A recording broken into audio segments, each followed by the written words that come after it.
कराची में 64 गैर कानूनी जेटियों का इंकशाफ, सिंध हुकूमत का बड़ा एक्शन लेने का फैसला, करोड़ों की आमदन, सरकारी खजाने को नुकसान का इंकशाफ, सिंध काबीना की गैर कानूनी जेटियों के खिलाफ कार्रवाई की मंजूरी। आपको अपडेट कर रहे हैं। कराची में 64 गैर कानूनी जेटियों का इंकशाफ, सिंध हुकूमत का बड़ा एक्शन लेने का फैसला, करोड़ों की आमदन, सरकारी खजाने को नुकसान का इंकशाफ, सिंध काबीना की गैर कानूनी जेटियों के खिलाफ कार्रवाई की मंजूरी। इस हवाले से मजीद तफसीलात आजिज़ जमाली से जान लेते हैं। आजिज़, अपडेट कीजिएगा। जी हाँ, देखें, ये कराची में बरसों से गैर कानूनी जेटियाँ मौजूद हैं।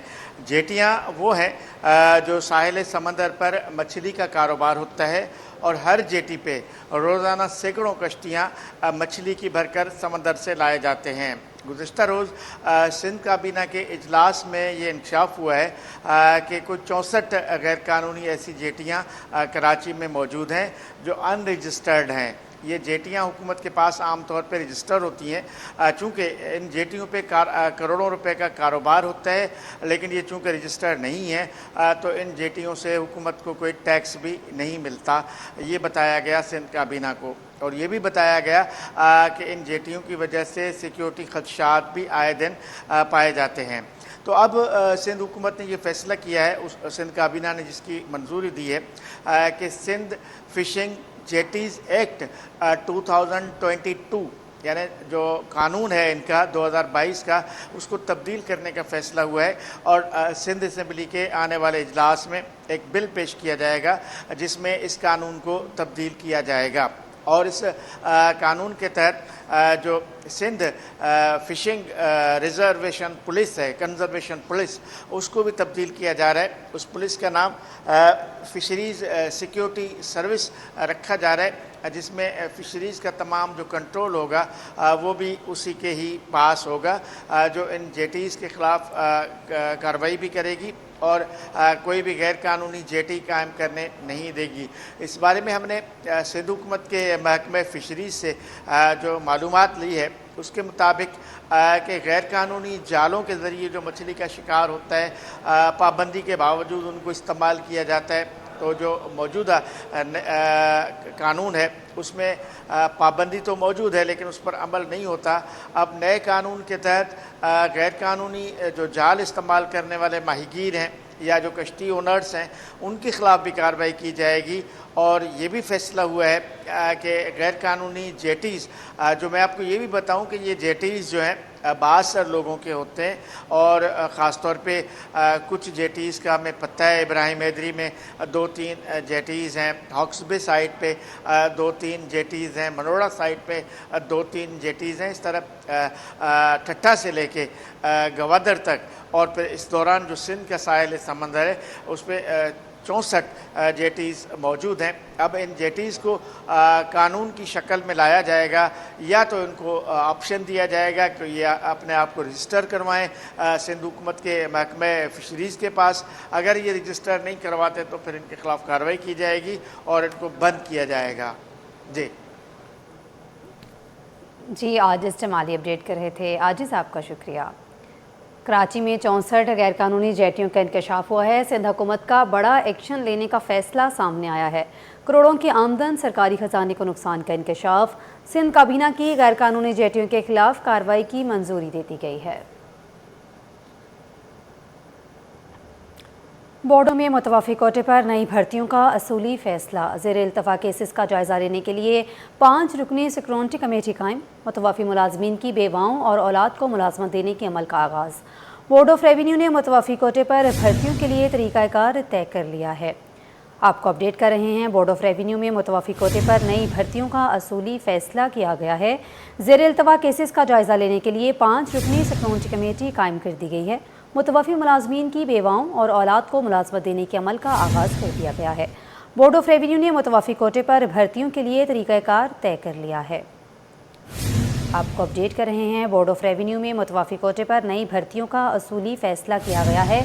ज़ेरे इल्तवा केसेस का जायज़ा लेने के लिए 5 रुकनी सिक्योरिटी कमेटी कायम की गई है।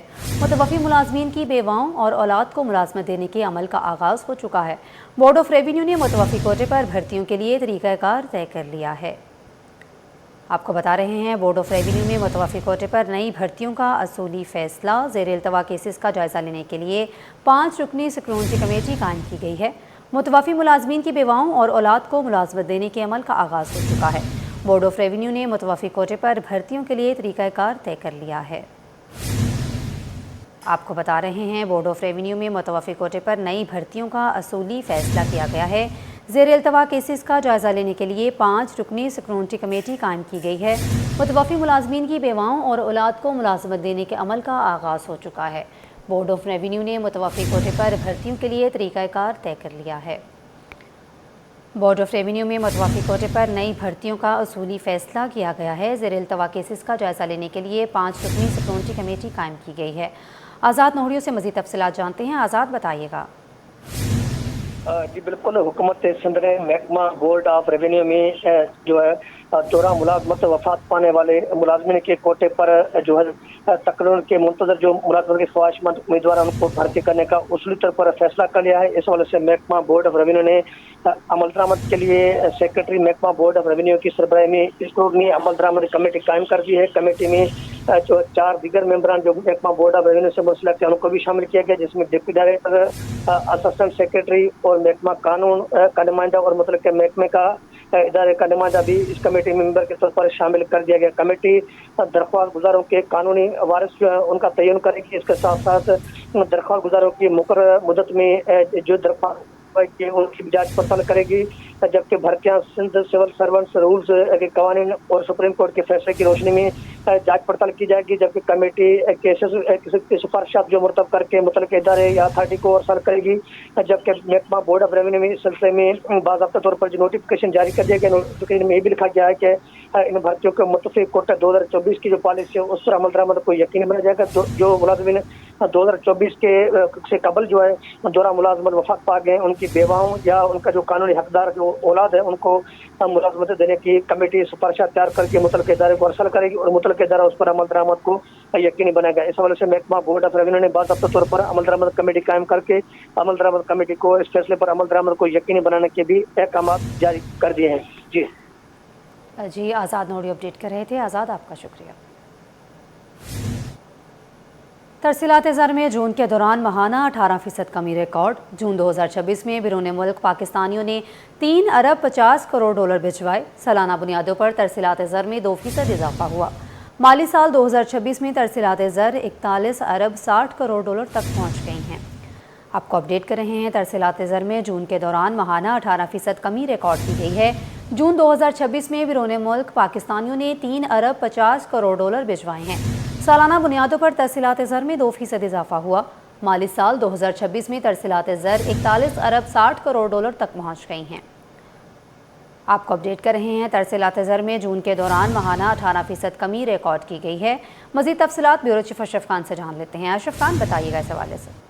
जी देखा जाए मई के मुकाबले जून में जो है तरसीलात ज़र में 18% का बड़ी कमी रिकॉर्ड की गई है। State bank of Pakistan report जारी कर दी है। बताया गया है कि जून 26 में बैरून मुल्क पाकिस्तानी वर्कर ने 3 अरब 50 करोड़ डॉलर की तरसीलात ज़र वतन भेजी है। मई 2026 में ईद उल अज़हा की वजह से तरसीलात की आमद में रिकॉर्ड इजाफा हुआ था। मई 26 में 4 अरब 25 करोड़ डॉलर की रिकॉर्ड तरसीलात ज़र एक माह में पहली बार भेजी गई थी। रिपोर्ट में बताया गया माली साल 2026 के 12 माह में तरसीलात ज़र 41 अरब 60 करोड़ डॉलर की रिकॉर्ड सतह पर पहुंच गई हैं। माली साल 2026 में तरसीलात ज़र में 9% का गुज़िश्ता साल के मुकाबले में इजाफा देखा गया है। माली साल 26 में सऊदी अरब से 9 अरब 78 करोड़ डॉलर की सबसे ज़्यादा तरसीलात ज़र आई हैं, जबकि यूएई से माली साल 26 में जो है 8 अरब 80 करोड़ डॉलर आई हैं। बरतानिया से 6 अरब 32 करोड़ डॉलर 12 माह में आए हैं और 12 माह में यूरोपीय ममालिक से 5 अरब 22 करोड़ डॉलर की तरसीलात ज़र मौसूल हुई हैं। जी अशरफ खान, ये बताइएगा जैसा कि माली साल 2026 में तरसीलात ज़र 41 अरब 60 करोड़ डॉलर तक पहुंच गई हैं, आपने ऐसा बताया है। आपको क्या लगता है आने वाले साल में इस पर कमी रिकॉर्ड की जाएगी या इजाफा होगा? जी ये बताते चलूँ कि जो माली साल 2026 में जो है हुकूमत और स्टेट बैंक की जानिब से तरसीलात ज़र लाने के लिए 2 स्कीमें लाई हुई थी जो कि अब ख़त्म कर दी है, जो कि माली साल के इख्तिताम पर जो हमने खबर भी दी थी पिछले हफ्ते के रिमिटेंसेस तरसीलात ज़र लाने के लिए जो आपको फ्री ऑफ चार्जेज यानी कॉस्ट जो लगती थी उसकी फीस जो है हुकूमत पाकिस्तान अदा कर रही थी। IMF के दबाव के बाद जो है वो ख़त्म हो गई है। तो नए माली साल में देखा जा रहा है कि वो जो बैनुल-मुक़ीम पाकिस्तानी अपने वतन जो तफसीलात दर भेजते थे, जिसमें मुसलसल इजाफा हो रहा था। जैसे कि हमने देखा है माली साल 26 में तकरीबन 41 अरब 60 करोड़ डॉलर आए हैं, तो अब भी ये सपोर्ट मिल जाता है। जो कहा गया है कि 200 अरब रुपए दिए गए थे जो फीस की मद में जो अदा किए गए थे, ताकि बैनुल-मुक़ीम पाकिस्तानी वर्कर जो 1.25 करोड़ के करीब बैरून ममालिक में रहते हैं, सऊदी अरब, यूएई, दीगर गल्फ ममालिक में, अमरीका में, बरतानिया में, यूरोपीय ममालिक में, तो अपने वतन जो है कमा कर तफसीलात दर भेजते थे, जो फीस की मद में है वो उनको नहीं देना पड़ता। तो बैंकिंग चैनल के थ्रू डॉक्यूमेंटेड जो रकम आ रही थी, अब ये स्कीम जो खत्म कर दी गई है, तो उससे यही माहिरीन कह रहे हैं कि इस पर असर पड़ेगा आगे आने वाले महीने, यानी कि जो नया माली साल है, जैसे कि चल रहा है जुलाई है, फिर अगस्त है, इसके बाद आगे जो है कह रहे हैं कि तफसीलात दर में कमी हो सकती है। जी अशरफ खान, ये भी बताइएगा जैसा कि इस जून के दौरान जो है वो माहाना कमी रिकॉर्ड की गई है, जबकि इससे पहले की बात अगर की जाए तो इसमें मुसलसल इजाफा होता दिखाई देता था। क्या लगता है आपको, इसकी क्या वजह है, इस तरसीलात ज़र में कमी क्यों वाक़ हुई है? जी, अगर देखा जाए मशरिक़ वस्ती की जो मौजूदा सूरत हाल है, जैसे कि आपने देखा है कि 27 फरवरी के बाद जो है ईरान अमेरिका की जंग शुरू हुई थी, जिसके बाद मुसलसल 4 महीने 4.5 महीने तक वो कशीदगी रही, जिससे पाकिस्तान ने इंटरफेरेंस करके मदाखलत करके जो जंग रुकवाई थी। लेकिन एक बार फिर आप देख रहे हैं कि अमेरिका और ईरान के दरमियान जो है फिर सीज फायर ख़त्म हो गया है और दोनों एक दूसरे पर हमला कर रहे हैं, तो उसकी वजह से जो है मार्केट पर असरात भी देखे जा रहे हैं। और यानी कि अगर हम देखें मार्च के बाद से पाकिस्तान से बैनुल नौकरी पर जाने वालों की तादाद में बड़ी कमी देखी गई है, जिसमें कहा जा रहा था कि सालाना 7-7.5 लाख लोग जाते थे, तो माली साल 26 में कहा जा रहा है कि 5.5 लाख अफराद भी बैनुल नौकरी पर नहीं जा सके हैं, क्योंकि आपने देखा है कि जो वीजे जो गल्फ ममालिक में उसका इशूज चल रहा है और साथ ही मशरिक़ वस्ती जो मौजूदा सूरत हाल है उसकी वजह से नौकरी के जो ऑप्शन है वो कम हो गए। तो इसी वजह से हम आगे देख रहे हैं जो कि तफसीलात ज़र के जो माहिरीन ओवरसीज के माहिरीन वो यही कह रहे हैं कि आने वाले महीनों में मुश्किलात हो सकती हैं। और यहाँ पे गवर्नर स्टेट बैंक का बताते चलो, उन्होंने कहा है कि जो तफसीलात ज़र है जो कि 40 अरब डॉलर से ज़ायद जो पाकिस्तान आ रही है, वो हमारी जो है मालियाती सपोर्ट के लिए बहुत अहम है तफसीलात ज़र। और यहाँ पे देखा जा रहा है कि माली साल 26 में जो 40 अरब 60 करोड़ डॉलर आ गए, लेकिन नया माली साल जो 2027 का जो कि जुलाई से है, तो यही कहा जा रहा है कि जो मशरिक़ वस्ती की जो फिर से कशीदा सूरत हाल है, इसके तफसीलात ज़र भी कम होगी और बैरून मुल्क नौकरी पे जाने वाली तादाद कम हुई, उसके बाद जो कीमती ज़र मुबादला है उसमें कम होगा। तो आगे चलकर माली साल 2027 में माहिरीन ये कह रहे हैं कि पाकिस्तान को मालियाती मुश्किलात का सामना रह सकता है, डॉलर पर दबाव हो सकता है, महंगाई की रफ्तार बढ़ सकती है। जी, bureau chief Ashraf Khan update कर रहे थे, आपका शुक्रिया। भर्तियों में बेज़ाब्तगी हरगिज़ बर्दाश्त नहीं होगी। सूबाई वज़ीर जेल खानाजात का भर्ती मरकज़ का अचानक दौरा। अली हसन जरदारी ने फ़िज़िकल टेस्ट का जायज़ा लिया। जेल भर्तियों में शफाफियत और मेरिट यकीनी बनाने की हिदायत। उम्मीदवारों से मुलाकात, शिकायत भी सुनी हैं। आपको अपडेट कर रहे हैं, भर्तियों में बेज़ाब्तगी हरगिज़ बर्दाश्त नहीं होगी। सूबाई वज़ीर जेल खानाजात का भर्ती मरकज़ का अचानक दौरा। अली हसन जरदारी ने फ़िज़िकल टेस्ट का जायज़ा लिया। जेल भर्तियों में शफाफियत और मेरिट यकीनी बनाने की हिदायत की गई है। उम्मीदवारों से मुलाकात, शिकायत भी सुनी हैं। सूबाई वज़ीर जेल खानाजात अली हसन जरदारी ने अवामी शिकायत के बाद कराची रीजन में महकमा जेल खानाजात की जारी भर्तियों के फ़िज़िकल टेस्ट का अचानक दौरा किया है। मज़ीद तफसीलात आजिज़ जमाली से जान लेते हैं। आजिज़, अपडेट कीजिएगा इस हवाले से। जी देखिए, ये सूबाई वज़ीर जेल खानाजात हैं अली हसन जरदारी, इन्होंने फरीदाबाद में उस जगह का मुआयना किया जहाँ पे महकमा जेल खानाजात के लिए पुलिस एहलकारों के लिए फिजिकल टेस्ट हो रहे हैं। इन्होंने फिजिकल टेस्ट का अचानक मुआयना किया और फरीदाबाद बल्दिया सेंटर में उस अमल का भी जायजा लिया और उम्मीदवारों से भी मुलाकात की। और उन्होंने ये अवामी शिकायत के नतीजे में अली हसन जरदारी जो है वो फिजिकल टेस्ट की जगह पर पहुंचे थे और उन्होंने भर्ती इंतजाम, शफाफियत और मेरिट पर अमल दरामद का मुआयना किया और मुतल्लिक़ अफसरान को हिदायत की कि भर्तियों के तमाम मराहिल मुकम्मल शफाफियत और मेरिट के मुताबिक अंजाम दिए जाएँ। किसी भी उम्मीदवार के साथ नाइंसाफ़ी नहीं होनी चाहिए। और उन्होंने कहा है कि उम्मीदवारों की शिकायत उन्होंने सुनी है और उन्हें यकीन दिलाया कि भर्ती के अमल को हर सूरत में शफाफ और मुनसिफाना बनाया जाएगा। जी, आजिज़ जमाली अपडेट कर रहे थे। आजिज़, आपका शुक्रिया। कराची में ली मार्केट में 6 साला अब्दुल वली के कत्ल की तहकीकात जारी। गिरफ्तार मुलजिम हमजा के दौरान तफ्तीश में अहम इंकशाफात। मुलजिम हमजा को मकतूल बच्चा वली चचा की तरह मानता था। हमजा ने इंकशाफ किया कि मैंने बच्चे के साथ जिनसी ज़्यादती की, इसके बाद कत्ल कर दिया। तफसीलात उसामा मलिक से जानते हैं। उसामा बताइएगा।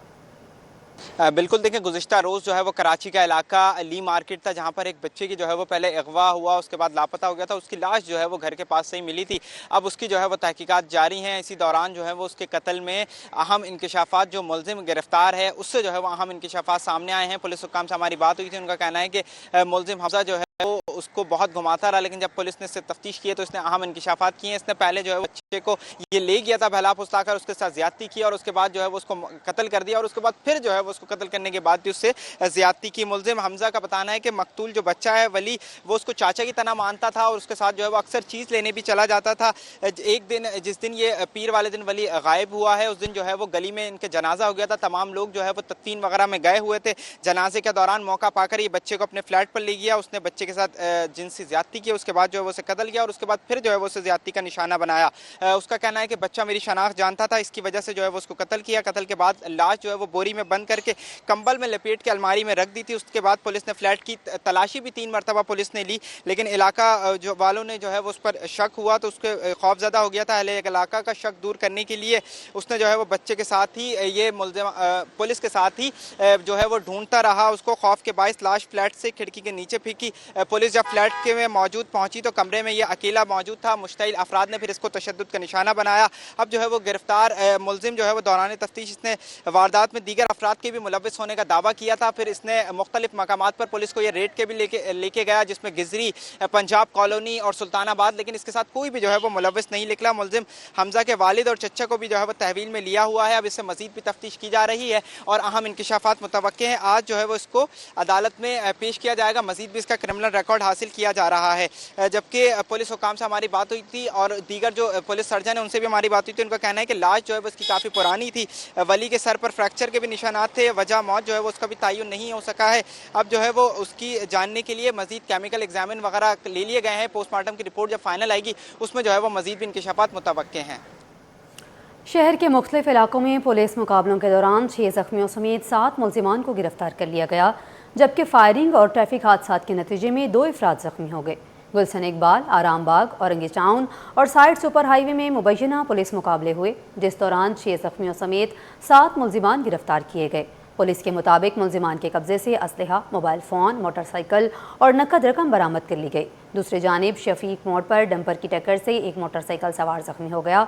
मुश्तल अफराद ने ड्राइवर को तशद्दुद का निशाना बनाकर पुलिस के हवाले कर दिया। इधर क्लिफ्टन में अब्दुल्ला शाह गाजी मज़ार के करीब फायरिंग से एक शख्स जख्मी हुआ, जिसे जिना अस्पताल मुंतकिल कर दिया गया।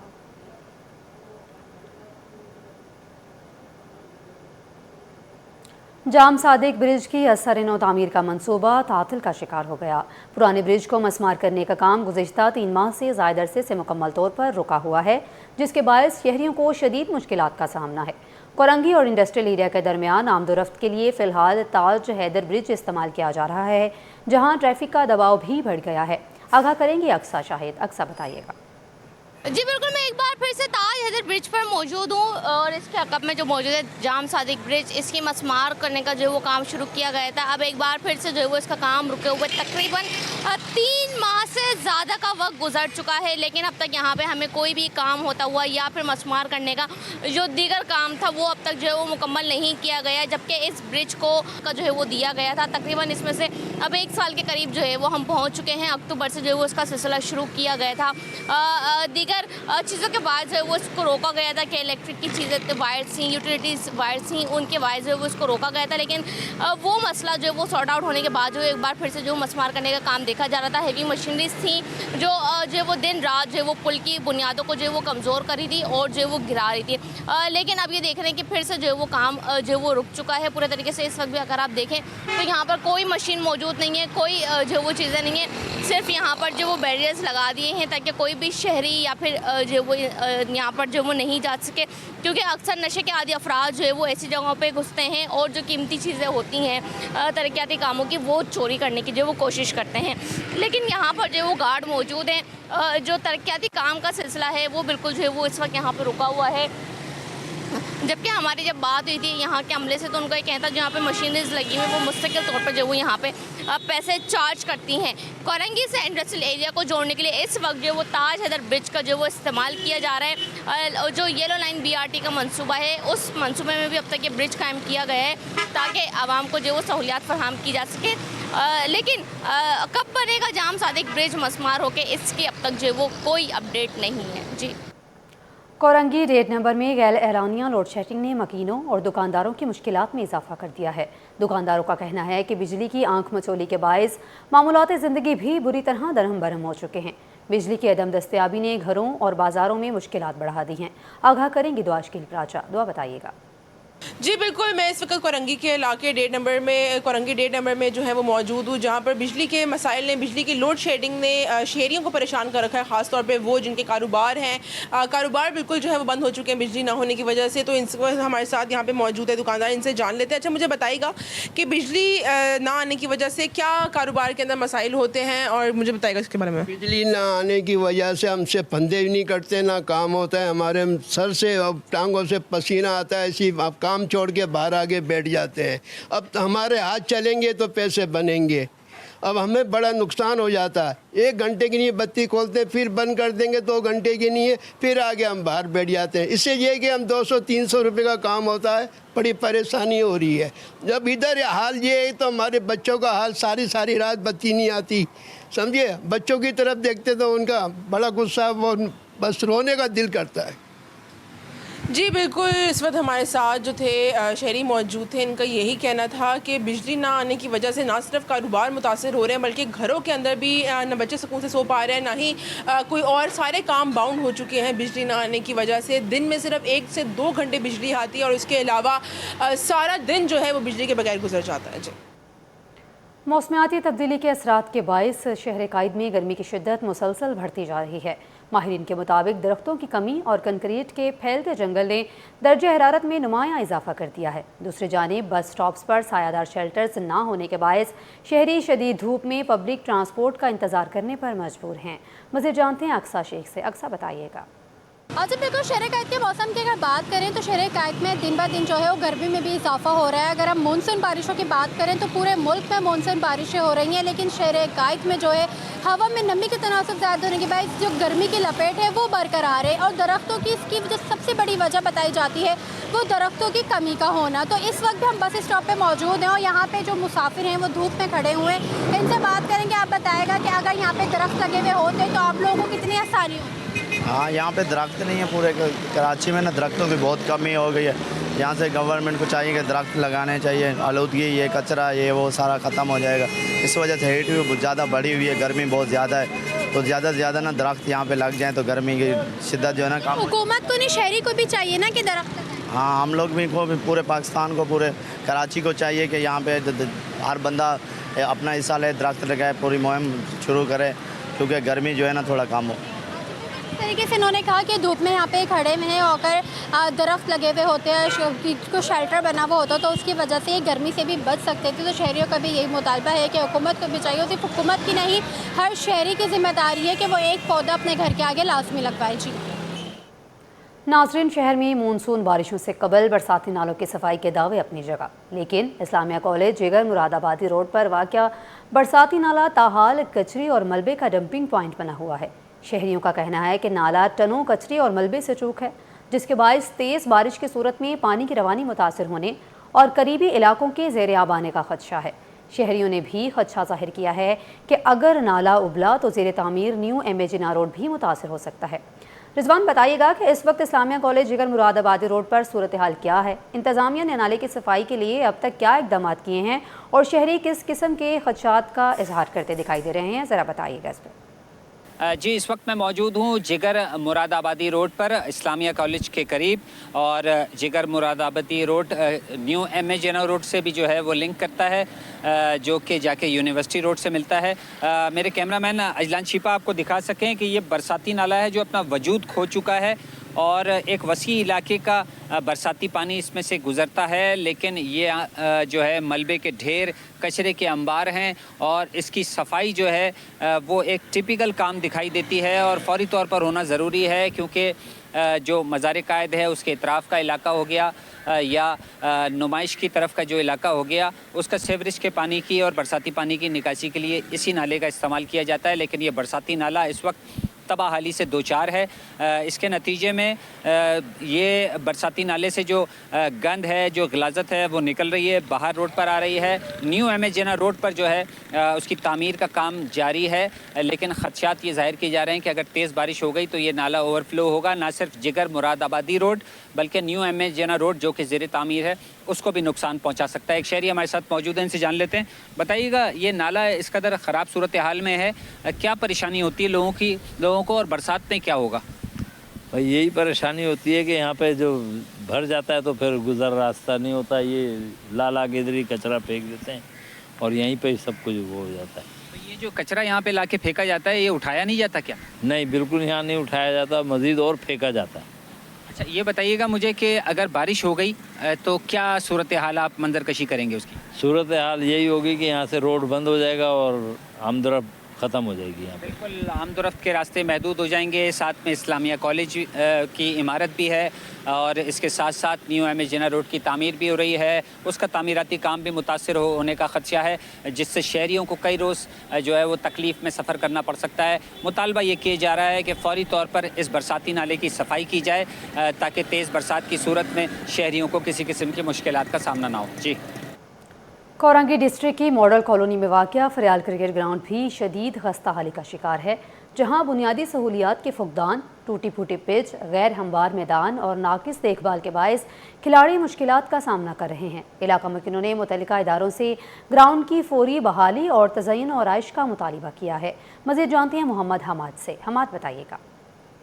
शहर कायद में खेलों के फुकदान की सबसे बड़ी वजह यही है कि शहर कायद में जो ग्राउंड्स हैं वो मौजूद तो हैं, लेकिन उनकी हालत जो है वो खस्ता हाल हो चुकी है। मैं इस वक्त मौजूद हूँ डिस्ट्रिक्ट कोरंगी मॉडल कॉलोनी का फरियाल क्रिकेट ग्राउंड है ये, जो कि सिंध गवर्नमेंट के मातहत चलने वाले स्कूल के साथ ही जो है ये ग्राउंड बना हुआ है, लेकिन इसकी पिच जो है वो टूट फूट का शिकार है, जिसकी वजह से जो यहाँ पर इस पिच के ऊपर बैटिंग करने आता है वो जो है ज़ख्मी होकर जाता है। अब से कुछ दिनों पहले यहाँ पर एक क्रिकेट मैच हो रहा था, उसमें भी जो एक बॉलर को जो है एक बैट्समैन को जो है बॉल लगी है। पिच पे जो है मुख्तलिफ हिस्सों पे जो है क्रैक्स बने हुए हैं। मेरे साथ यहाँ पर ऑर्गेनाइज़र मौजूद हैं, स्पोर्ट्स ऑर्गेनाइज़र हैं यहाँ के, जो है मोहम्मद रियाज साहब, उनसे बात करते हैं। मॉडल कॉलोनी में अब ये गिनती के 1-2 ग्राउंड रह गए हैं और ये यहाँ के प्लेयर्स के लिए बड़ी खुशकिस्मती है कि ये ग्राउंड बचे हुए हैं। तो मेरी मुतल्लिका जो ये कमेटी है या सिंध गवर्नमेंट से रिक्वेस्ट है कि हमारे इस ग्राउंड को प्रॉपर किया जाए और इसकी पिच बनाई जाए। ये तो एक जमात ने जो है हमारी पिच 2005 में बना के दी थी और 21 साल पहले की बात है ये। उसके बाद फिर किसी ने पीछे मुड़ के नहीं देखा। तो मेरी ये रिक्वेस्ट है कि जनाब अब ये मुंतखब नुमाइंदों से या फिर हमारे MNA MPA साहिबा से, सिंध गवर्नमेंट से, कि कम से कम और कुछ करें या ना करें, हमारी इस पिच को ठीक करें, क्योंकि लड़के जो है वो हार्ड बॉल जब खेलते हैं तो अभी रिसेंटली जो एक बच्चा हमारा ज़ख्मी हुआ है जो मुंह पे गेंद लगी और ये पूरा उसका जो है मुंह डिस्टर्ब हो गया। तो इसके लिए जो है मेरी वज़ीर खेल से ये रिक्वेस्ट है कि बराए मेहरबानी हमारे इस मसले को हल किया जाए। चले, तो यहाँ के खिलाड़ियों की और इलाका मकीनों की यही मुतालबा है कि सिंध गवर्नमेंट और वज़ीर खेल इस बात का नोटिस लें और फौरी तौर पर जो इस ग्राउंड को ग्रीन बनाए, खूबसूरत बनाए, ताकि यहाँ के बच्चे आके पुरसुकून माहौल में खेल सकें। कोरंगी ज़िया कॉलोनी में सड़कें और सीवरेज निज़ाम तबाहली का शिकार, सड़कों पर घड़े पड़ गए, खुले गटर भी शहरियों के लिए ख़तरा बन गए। इलाका मकीनों का कहना है कि खुले गटर में बच्चों के गिरने का ख़तरा है, मुतल्लिका इदारे फौरी नोटिस लें। मज़ीद रिमशा इस्माइल से जानते हैं। रिमशा, बताइएगा। जी बिल्कुल, शहर कायद में सड़कों की बात करें तो सड़कें जो है वो टूट फूट का शिकार है। सड़कों पर बड़े बड़े गड्ढे पड़ चुके हैं और इसके साथ साथ सीवरेज की बात करें तो सीवरेज का निज़ाम भी बुरी तरह जो है मुतासिर है। कोरंगी ज़िया कॉलोनी में मौजूद हूँ। इस वक्त आप देख सकते हैं कि ये गटरों के ढक्कन है, जो कि गटर जो है वो उनके ढक्कन जो है वो नहीं है इस वक्त, और सामने भी अगर हम देख सकते हैं तो रोड पर जो है वो बड़े बड़े गड्ढे पड़ चुके हैं। इसके साथ साथ सीवरेज का पानी भी यहाँ पर जमा है। रिहायशियों से जान लेते हैं कि उनको जो है वो कितनी मुश्किलात का सामना जो है वो करना पड़ता है और कब से जो है वो सड़क इसी तरह तबाह हाल है। इन सड़कों को तो बहुत टाइम हो गया, ये ऐसे ही हैं, इनका कोई भी बारिश नहीं है इनका। अच्छा, मुझे ये बताएं, बारिशें भी होने वाली है, मानसून का मौसम है, सीवरेज का निज़ाम पहले ही ख़राब है, जब बारिशें होती है तो कितना मुश्किलात का सामना? ये बहुत ही मुश्किलात होती हैं, पानी बिल्कुल खड़ा हुआ होता है। बंदा जा नहीं सकता, नमाजी परहेजगार बंदा नहीं निकल सकता। कब से रोड इसी तरह तबाह हाल है, मतलब कोई देखा है इंतज़ामिया को आते हुए? क्योंकि आपने जिस तरह बताया काफ़ी अरसे से कोई नहीं आया, कोई नहीं आता यहाँ पे, सब अपने अपने चक्करों में लगे हुए।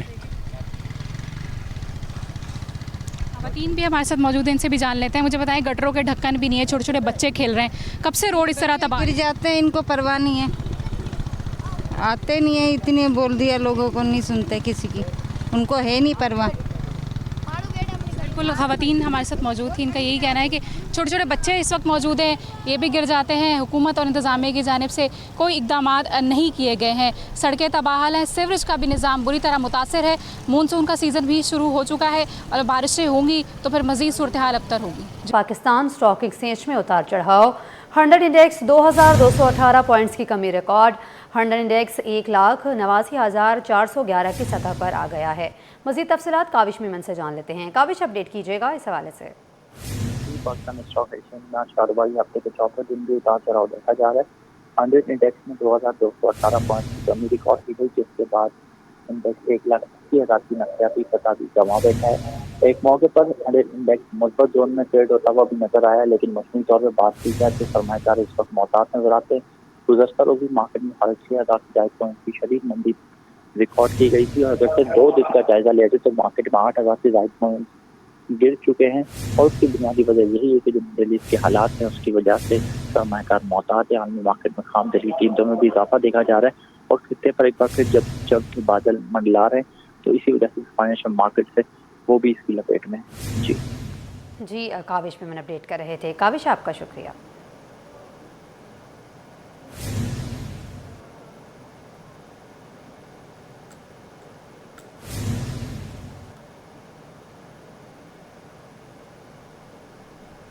KCCA स्टेडियम नॉर्थ नाज़िमाबाद में इंटर अकेडमी क्रिकेट टूर्नामेंट के दिलचस्प मुकाबले जारी हैं, जहां नौजवान खिलाड़ी अपनी सलाहियतों के जौहर दिखा रहे हैं। आज के अहम मैच में स्क्राइबर अकेडमी और माइक्रोरिक्स अकेडमी की टीमें आमने सामने हैं। मजीद जानते हैं जावेद इकबाल से। जावेद, बताइएगा। जी, मैं सिर्फ KCCA स्टेडियम नॉर्थ नाज़िमाबाद में मौजूद हूँ, जहाँ पर इंटर अकेडमी क्रिकेट टूर्नामेंट के मुकाबले जारी हैं, और हमारे साथ मौजूद हैं मरवेक्स क्रिकेट टीम के हेड कोच। आज मुकाबला मरवेक्स और स्क्राइबर्स 11 का। पहले खेलते हुए जो है क्या रिजल्ट रहा, क्या अब तक पोजीशन है मैच की, हमें बताएंगे कोच। कैसा रहा आज मैच और अब तक क्या पोजीशन है? जी वालेकुम सलाम। ये बेसिकली जिना लीग अंडर 15 का ये क्वार्टर फाइनल मैच चल रहा है स्क्राइबर और द मेवरिक्स के दरमियान। तो हमने बैटिंग की है, 94 का टारगेट दिया है, तो इंशाल्लाह भी कोशिश करेंगे कि उनको आउट करें 94 से पहले। किन लड़कों ने खास बैटिंग की, अच्छी परफॉर्मेंस किसने दी है? आज बेसिकली हमारे ओपनर फैसल, कुर्बान शाह और अबूजर जाते हैं, तो आज ज़रा जल्दी आउट हो गए, तो इसीलिए स्कोर कम हो। वैसे हम लोग 140-150 टारगेट देते हैं, लेकिन स्क्राइबर की बॉलिंग लाइन बड़ी अच्छी है, स्पिनर्स उसके बहुत अच्छे, तो इस वजह से हमारा स्कोर थोड़ा कम हुआ। कौन रहा बेस्ट नुमाया बैट्समैन, कौन रहा? आज आज़ाम और जरगाम ने थोड़ा अच्छा खेला है। बाकी ये कि अबूजर और फैसल ने भी अच्छा खेला, लेकिन जल्दी आउट हो गए। ये कितना फ़ायदा हो रहा है इंटर अकेडमी क्रिकेट टूर्नामेंट के मुकाबले से? यानी छोटे बच्चे खेल रहे होते हैं, अच्छी जगह उनको खेलने का मौका मिल रहा है, ग्रासी ग्राउंड है, माहौल अच्छा है, ड्रेसिंग रूम का ही माहौल है। जी, ये मैं असल में अगर देखा जाए पहले लाहौर वगैरह में बड़े अच्छी टूर्नामेंटें हुआ करती थी। अभी जब से ये नवीद लमीन ये जिना लीग करवा रहा है, अंडर 15 लीग, इससे पहले अंडर 17 करा रहे थे, और बड़े अच्छे टूर्नामेंट है, यंगन अभी चल रहा है। तो ये जो सारा टूर्नामेंट और इसका क्रेडिट नवीद लमीन को जाता है, क्योंकि बहुत ही अच्छे ग्रास रूट पे बच्चों के लिए क्रिकेट करवाते हैं और सारे बच्चे खेलते हैं माशाल्लाह। टीम जो है उसकी एकेडमी की टीम की बैटिंग जारी हदफ के ताक़ुब में, देखते हैं वो हदफ हासिल कर पाते हैं कि नहीं, ये वक्त बताएगा। लेकिन मैचेस हो रहे हैं और जूनियर्स लड़कों को पूरा खेलने का मौका मिल रहा है। जी, चाइनीज़ कम्युनिस्ट पार्टी के 105 साल मुकम्मल। कराची में मुनक्कदा तकरीब में चीनी काउंसिल जनरल समेत सियासी माहिरीन, बिजनेस कम्युनिटी समेत अहम शख्सियात ने शिरकत की। सैयद ज़ुबैर राशिद की रिपोर्ट देखिए। चाइनीज कम्युनिस्ट पार्टी की 105वीं सालगिरह के मौके पर सेमिनार का इनेकाद। तकरीब से खिताब में कायम मुकाम काउंसिलर जनरल ने चीन के तारीखी तजुर्बात और पाकिस्तान चीन ताउन को मजीद फरोग देने पर जोर दिया। मुंतजिम फारूक अफजल ने कहा कि दोनों ममालिक के दरमियान ताउन खत्ते की तरक्की और खुशहाली में अहम किरदार अदा कर रहा है। जिस तरह चाइना ने थ्रू इकोनॉमिक डिप्लोमेसी दुनिया भर से इन्वेस्टमेंट पहले अपने मुल्क में लेकर आए और तरक्की की, उसके बाद नाउ थ्रू इकोनॉमिक डिप्लोमेसी उन्होंने दूसरे मुल्कों में इन्वेस्टमेंट किए। सो पाकिस्तान है, कंबोडिया है, वियतनाम है, अपना साउथ अमेरिका है, अफ्रीकन कंट्रीज़ हैं। तो अपनी इकोनॉमी को वो इस तरह मजबूत कर रहे हैं इन एंड आउट के हिसाब से। शुक्र ने कहा बाहमी तिजारती तबादले से पाक चीन ताल्लुकात को मजीद मुस्तहकम होंगे, बिलखुसूस पाकिस्तान के लिए मुआशी तरक्की मिलेगी। पाकिस्तान और चाइना के ट्रेड के हवाले से आज बात हुई और जितना पोटेंशियल एग्जिस्ट करता है, मैं समझता हूँ 2026 और वे फॉरवर्ड पाकिस्तान और चाइना की ट्रेड में सिग्निफिकेंट इजाफा होते हुए देख रहा हूँ in all spheres, not only in defence but in economic side as well. अच्छी लर्निंग हुई, जो बहुत सारी चीज़ें मालूमात नहीं थी आज मालूमात हुई। इस तरह के सेमिनार होते रहने चाहिए जिसमें मीडिया का बड़ा रोल होता है और मीडिया इसको प्रमोट करता है तो लोगों को पता भी लगता है। तकरीब में सिफारतकारों, कारोबारी बरादरी समेत मुख्तलिफ शोबों से ताल्लुक़ रखने वाले अफराद ने शिरकत की और पाकिस्तान चीन दोस्ती का केक काटा। कैमरामैन आगा रफीक के साथ सैयद जुबैर राशिद, सिटी 21। कराची में पाकिस्तान और श्रीलंका की दोस्ती को सखावत के खूबसूरत रंगों से सजाया गया, जहां आर्ट्स कौंसिल कराची और श्रीलंकन काउंसिल खाने के इश्तराक से खसूसी डांस प्रोडक्शन कनिया पेश की गई। श्रीलंकन रवायती रस्क, दिल मोह लेने वाली मौसीकी और शानदार परफॉर्मेंसेस ने हाजरीन को मसहूर कर दिया। रिपोर्ट कर रहे हैं राहिल बेग। आर्ट्स काउंसिल का स्टेज श्रीलंकन सकाफती रंगों से जगमगा उठा, जहां खुसूसी रक्स कीनिया के जरिए दोस्ती, मोहब्बत और सकाफती हम आहंगी का जश्न मनाया गया। तकरीब का आगाज पाकिस्तान और श्रीलंका के कौमी तरानों से हुआ, जिसके बाद श्रीलंकन रिवायत के मुताबिक मेहमानों ने चिराग रोशन किया। ये चिराग अमन, खुशहाली, दोस्ती और रोशनी की अलामत समझा जाता है। श्रीलंकन काउंसिल जनरल, सदर आर्ट्स काउंसिल अहमद शाह समेत मुख्तलिफ ममालिक के सुफरा, ताजिरों, फनकारों और सकाफत से वाबस्ता शख्सियात ने शिरकत की। We have a very long relation with Sri Lanka. You know, we are into culture, so we have a cultural ties with Sri Lankan consulate and embassy and government.